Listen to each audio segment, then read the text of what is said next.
Hey guys, what's up? It's Charlie here, and today we're going to be looking at messed up riddles only a genius can solve. I know how much you guys love riddle videos, so here are some really weird riddles I bet you can't solve. From prison breakouts to escaping a desert island, see how many you get at the end and I'll tell you if you're a genius or not. But before we launch into it, one thing that will make you a genius is subscribing and pressing the notification bell too. Coming up first, we have Deserted Island. One day, a woman named Susan is on an airplane. Then, all of a sudden, there's a malfunction in one of the engines and the airplane crashes. Susan has no idea where she is as the plane ends up in the sea. It seems she is the only surviving person as everyone else goes down with the plane. So, Susan has no idea where she is, but she does swim to a deserted island. There's nobody on this deserted island and she can't see anyone around. She thinks back to when she saw some survival TV programs. On that, people used stones to make the acronym SOS, Save Our Souls. So she gets some stones which are on the deserted island and makes SOS. Planes and helicopters fly over, but none stop to save her. At first, she's very upset by this and can't understand why they won't stop. But that's when she has an epiphany. She rearranges the stones from SOS to make these two symbols. Then, as she makes these two symbols, tons and tons of rescue planes and helicopters come to the island and save her life. But why did these symbols work and the SOS symbol not work? I'll give you a few seconds on screen right now to try and work it out.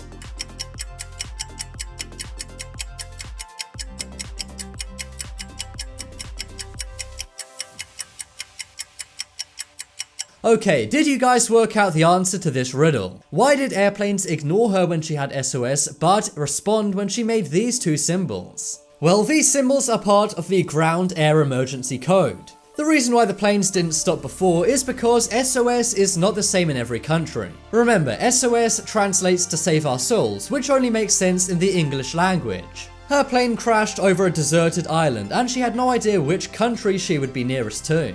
But the Ground Air Emergency Code is a universal code which works in every language. No matter the nationality, the pilot will be able to understand what it means. She made two signs. This one meant aircraft is badly damaged, and this one meant requires food and water.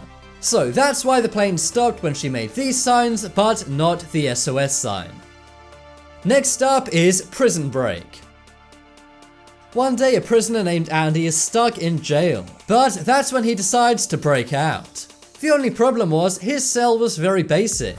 The cell was made of cement blocks and the floor was made of dirt. His entire jail cell was totally empty except for a shovel, and he had one window which was so high he could not reach it. This is a very brutal jail, and Andy won't get any food or drink anytime soon.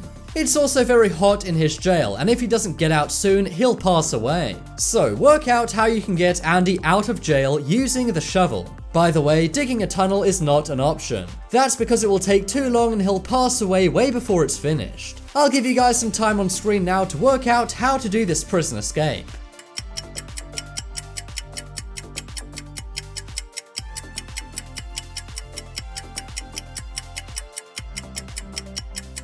Okay, did you work it out? If so, then well done. Maybe you'll turn out to be the next El Chapo. But if you didn't, allow me to give you the answer. The answer was that Andy should use the shovel to make a pile of dirt under the window. He should then climb onto that pile of dirt and escape out the window to freedom. Coming up next is Who Did It?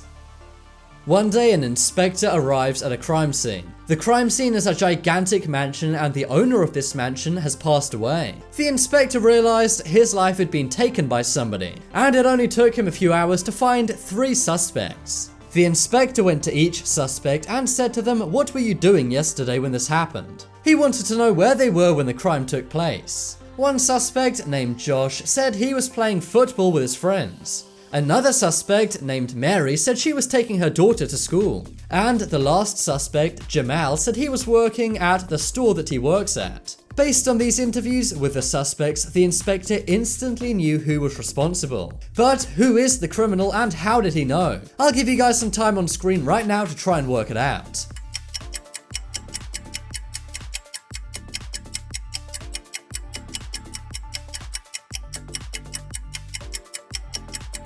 Okay, did you guys work out who was responsible for this crime? Well, the answer was Mary, but how did the inspector know so fast? Well, look closely. Inside Mary's house was a picture of her and her daughter graduating. This means her daughter has already graduated from school. Of course, the inspector realized this meant that her alibi was totally fake. She said she was at her daughter's school, but how is this possible if her daughter's graduated already? So there we go, it was Mary, and now Mary is in prison. If you got this right, then well done. You should consider becoming a cop or maybe Sherlock Holmes. Coming up next is the chemist.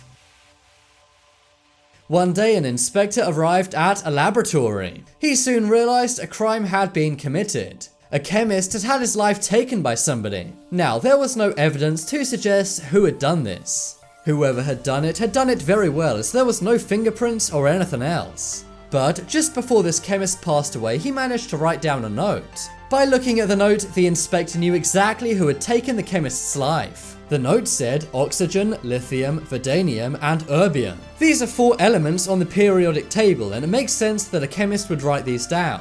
But based on this note, how did the inspector know exactly who took the chemist's life? I'll give you some time to work it out right now.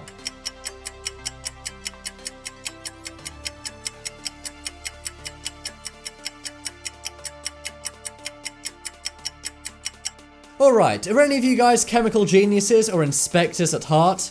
If so, then I'm sure you got this one right. Based on the note, the inspector knew it was the chemist's friend Oliver who had taken his life. But how did he use the note to work out that Oliver was behind this crime? Well, if you look at these elements and look at their symbols on the periodic table, it all makes sense. The symbol for oxygen is O. The symbol for lithium is Li.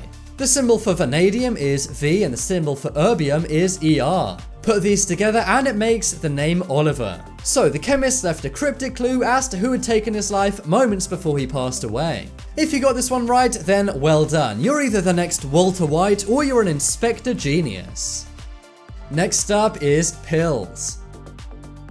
In this riddle, a maniac has taken a man. The man says he will let him go without taking his life under one condition. That is, that the person he's taken will play a game with him. The maniac says to the man, there are 2 pills on the table. He says one pill will cause you to pass away, but the other is harmless. The man selected the blue pill, swallowed it with a glass of water, and then he passed away. But how did the maniac know that he was going to get the harmless pill? I'll give you guys some time on screen right now to work it out.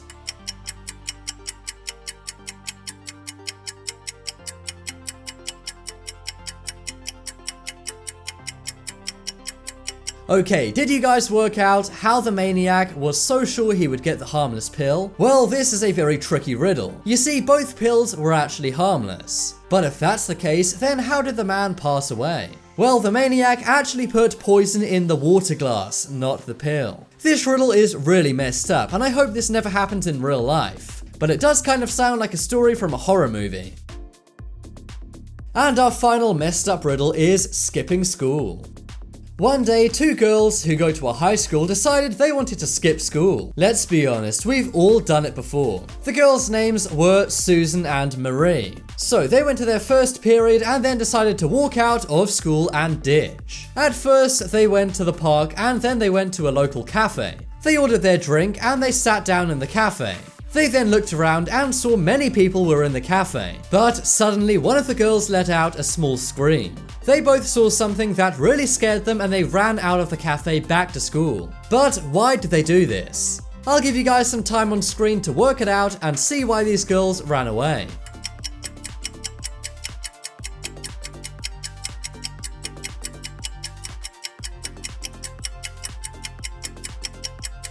Okay, did you work out why Susan and Marie ran away? Well, it's because they saw a student from their school who had passed away weeks earlier. You should have realized this in the beginning of the riddle when there was an RIP sign at the hallway of their school. It seems this boy's ghost was somehow haunting the cafe, maybe telling them to go back to school and not to skip. So those were some really messed up riddles only a genius could solve. But now it's time to get your result. Vote in the poll in the top right corner and tell me how many of these riddles you got right. If you got them all right, then well done, you are a bona fide genius. If you want some more amazing videos, then check out my second channel. There'll be a link to that on screen in a moment. But as always, thanks for watching. Check out some more videos on screen right now. Leave a like if you enjoyed, and if you haven't already, what are you waiting for? Subscribe to Top 10s.